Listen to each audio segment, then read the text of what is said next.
Philip Tuju brought to the surface of the Kenyan music scene with his collaboration between Sauti Sol and the choir at Upper Hill School. Phila, as he is known in music circles, had however been in music since his days at Upper Hill. Today, he is the new director of the Safaricom Choir and has gotten onto a new phase in his musical journey. My journey in music began as a struggling musician. You know, everyone else has wanted to be famous. I was part of a group called Pentamony way back in the year 2002. At the time, Ogopa DJs were the most famous sound. So it was more pop, and our sound, because we had a very strong church background and a cappella music background, it wasn't very popular. But I feel that foundation gave us that opportunity to grow as singers. As he takes on the new role in the choir, Philip has been thinking about his career and the new direction it is taking. The background of singing in a group and singing in different harmonies has enabled me work my way to understand how to compose music and arrange music. And with the success of now Upper Hill School Choir, where I volunteered, and then now forming the Redforth Chorus, and then now getting the opportunity to work with the Safaricom Choir.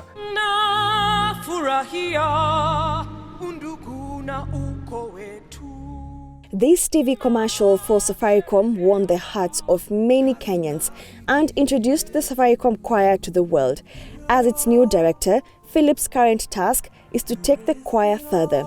The first few weeks on the job have given him a glimpse of what's to come. Making an album with the Safaricom Choir during the pandemic will demand creativity from him. The theme that we're working with for the album is that we want to bring the nation together. We want to bring the whole country together using music while still embracing our cultural diversity. We want to put out the Kenyan culture. The 60-member choir has turned to technology as they practice and get in tune separately, and ultimately as they record the album, which is scheduled to be released by March 2022. We are working via Zoom. So we're having the sessions where we share the music in advance, and then using technology, I'm able to record the parts for every group. I'm able to record, for example, the tenors. I myself will sing the tenor line, and I'm going to break it in sections. I can break it in a chorus so that it's easy to send online via WhatsApp or via email. Anyone who has a challenge during our Thursday evening sessions on Zoom, we have those breakout rooms where now the tenors on their own, the sopranos on their own, altos on their own, and then they each go through the whole song and their parts, and then the challenging sections, they work on that. Thanks again to technology, Philip has several audio production applications at hand.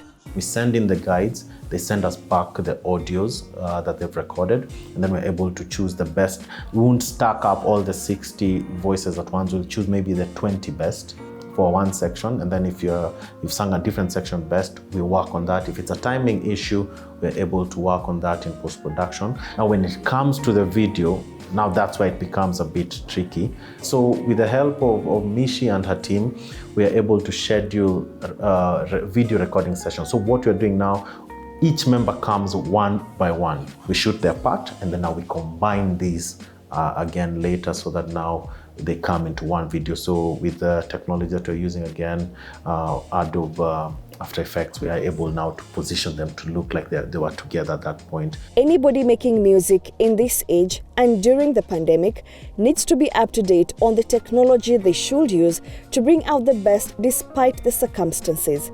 There is software for every part of the process.